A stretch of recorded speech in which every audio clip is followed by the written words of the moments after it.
નમસ્કાર મિત્રો, જય હિન્દ, જય ભારત. જો ગામની ગ્રામ સભા ન થાય તો શું કરવું?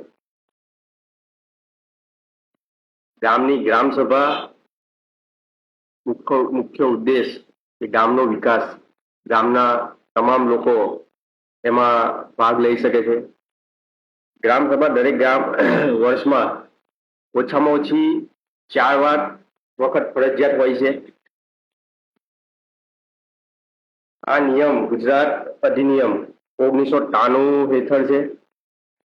જો ગ્રામ સભા બોલાવવામાં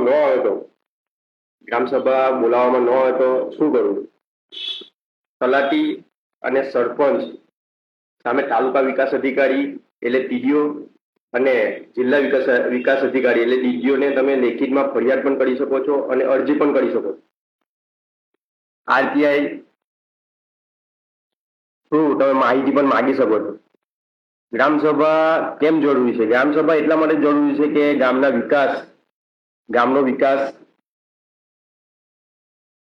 ના કામો, ગ્રાન્ટ, ઘણી બધી સ્કીમો હોય અને લોકોનો હક મળે કે નહીં તે નક્કી કરવામાં આવે. એટલા માટે ગ્રામ સભાનું ખૂબ મહત્વ રહ્યું છે. પણ જે હાલમાં જે ગ્રામ સભા કરવામાં આવી હતી 2 ઓક્ટોબરના દિવસે તમામ ગ્રામ પંચાયતોમાં ગ્રામ સભા રાખવામાં આવી હતી, પણ એ ગ્રામ સભા વિવાદિત ગ્રામ સભાઓ થઈ. ઘણી જગ્યાએ ઝઘડા પણ થયા છે. એટલા માટે થાય છે કે લોકો સાચું કહેવા જાય છે ને તો એમને દબાવવામાં આવે છે, બીવડાવવામાં આવે ને ઘણી ગામડાઓમાં ગ્રામ સભાઓ થઈ છે એ બળબળીને ગ્રામ સભાઓ કરવામાં આવી. તો હું આ વિડીયો દ્વારા એટલું જ કહેવા માંગુ છું કે જો જાગૃતતા આવે તો સરપંચ ધારે તો ગામને ઘણા કામો અને ઘણા વિકાસના કામો કરીને ગામને સજ્જન અને ગામને ઉદાર સારી રીતેના ગામને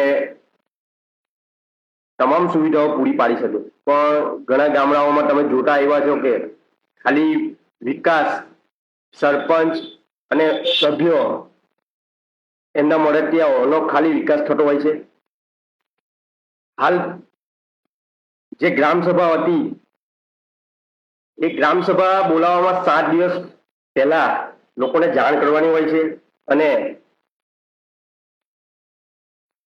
નોટિસ બોર્ડ મારવાના હોય છે, લોકોને ટેલિફોનિક રીતે જાણ કરવાની હોય છે. પણ એવું કશું થયું નહીં, કારણ કે આ લોકોએ 2 નંબરના ઘણા ચિઠ્ઠાઓ એમના બહાર નીકળી રહ્યા હતા. એટલા માટે એ લોકોએ ભણભાઈને ઘણી જગ્યાએ ગ્રામ સભાઓ કરવામાં આવેલી.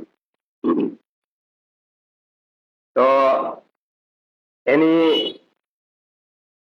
તરફેણમાં તમે લોકો આરટીઆઈ થ્રુ માહિતી પણ માંગી શકો છો અને લેખિતમાં તાલુકા વિકાસ અધિકારી, જિલ્લા વિકાસ અધિકારીને જાણ પણ કરી શકો છો, કાં તો એમના વિરુદ્ધ ફરિયાદ પણ કરી શકો છો. આ એક મેસેજ એટલા માટે આપવામાં આવ્યો છે કે ઘણા જગ્યાએથી ફોન પણ આવે છે, ઘણી જગ્યાએ ગ્રામ સભાઓ થઈ ગઈ છે પણ કોઈને જાણ નહીં કરવામાં આવી. ખાલી એ લોકોના 10-12 જણ ભેગા થઈને ગ્રામ સભાઓ કરી લીધી. ઘણી જગ્યાએ તો નોટિસ બોર્ડ મારેલા છે પણ નોટિસ બોર્ડમાં સમય પણ નહીં લખવામાં આવ્યો કે કેટલા વાગે છે ને કેટલા વાગે છે. ઘણી જગ્યાએથી લોકોને ફોન કરીને કીધું છે કે ગ્રામ સભા આટલા વાગે છે, પણ એક ટાઈમ બદલીને એ લોકોએ ગ્રામ સભાઓ કરી નાખવામાં આવી. તો જાગૃત થાવ અને અવાજ ઉઠાવો ગામના વિકાસ માટે, ગામના લોકો માટે. આ વિડીયોને વધુમાં વધુ શેર કરો જેથી કરીને આવનારા માહિતી તમને અમારા ફેસબુક પેજ પર જોવા મળે. જય હિન્દ, જય ભારત, જય સંવિધાન.